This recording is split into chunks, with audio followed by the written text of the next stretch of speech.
See, I'll go through some of these images. So I've circled the areas of concern.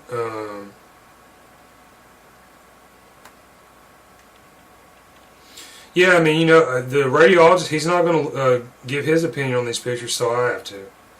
And yeah, I know pretty much what's going on with this thing by now. But yeah, every time I go into these places, yeah, I get a little bit smarter, okay? And this knowledge is priceless. You can't go to college to learn this stuff. Alright, so, okay, one thing that's obvious about these pictures, and this is like this is a big no-no. Alright, the top half of this image, it's bright, okay? The bottom half, well, where I have the injury, it's been darkened, so the injury is hard to view. Why'd they do this? Because, shouldn't they be there, like, trying to help me out? Go through here and you can see, I'll show the current status of this wound that I've got versus how it has appeared over the years in these other scans. And, yeah, I'll tell you how I feel also. Alright, yeah, I can't move my head at all. Like, I can't turn my head left or right at all. I have very limited articulation. This is March 12, 2021. Alright, yeah, if I move my head out of that range in any way whatsoever, this wound, it will open up, and yeah, I'll have to go lay down for like several hours or days. I cannot walk very far.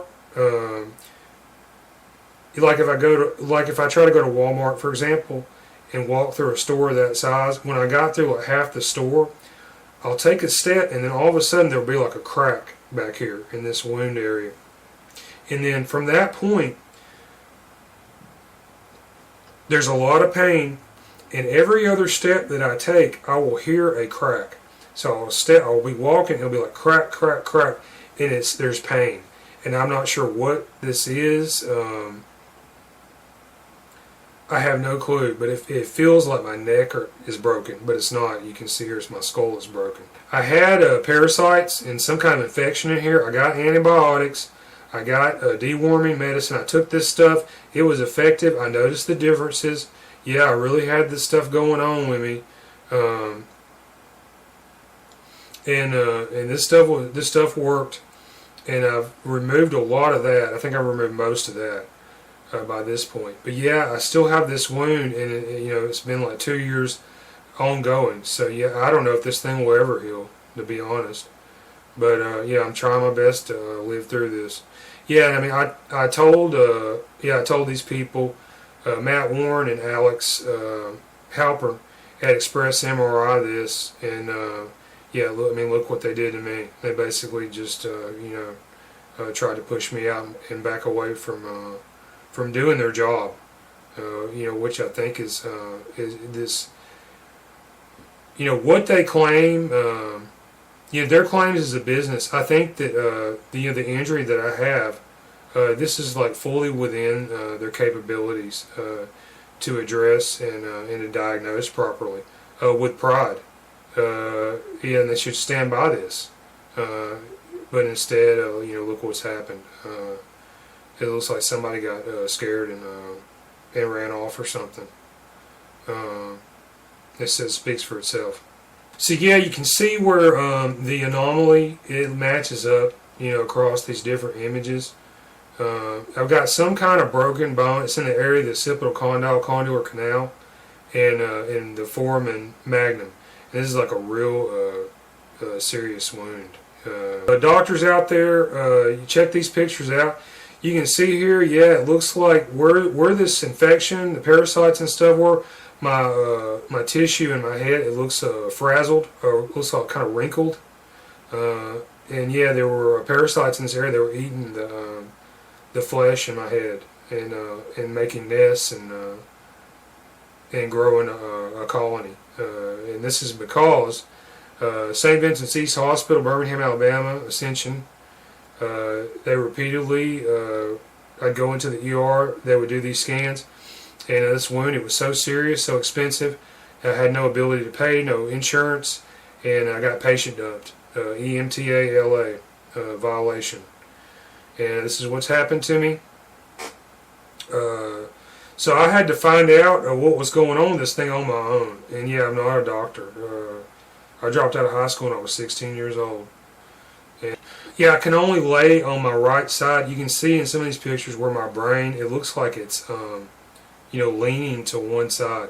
So in the MRI machine, I'm laying on my back, but yeah, you can see how my brain is tilted like to one side, and I do spend about you know, 6 or 8 hours a night sleeping, and yeah, I'm laying on one side, so this may explain this. Audio, I brought in like a recorder and recorded the whole exchange between me and Matt Warren, and yeah, it's kind of muffled, but you can hear this, and yeah, I'll put this up here, and then the parts that are not so distinguishable, I'll try to translate this for the people that are listening. But yeah, it's pretty cut and dry stuff. There's a couple. They kind of drop some hints on the, you know, the ways and means, so like how they do business. Yeah, and if you go to a doctor or medical practice in America, there's a lot of scams and schemes in these things. You need to know like how they operate, and yeah, by listening to these kind of exchanges, you can pick up on their trade craft. They ask certain questions. You know, these may be they're like probes. You know, they say other things. It could be social engineering attempts. And you know, it's like when you go to a medical professional, medical practitioner in America, I mean, you need to like know that you know, this is something, you're walking into some kind of adversarial situation. My experience is a lot of these people are trying to game me. They want to get the money. They're going to give me their substandard service, stick me with the inferior product, and once they got that money, once you scan that card, you try to communicate with those people in the future, they will not talk to you. You get the voicemail. They may not ever call you back. That's my experience. And yeah, I'm not happy with what happened here. This is like a waste of my time. Yeah, these are professionals. You know, some people's time is more valuable than yours.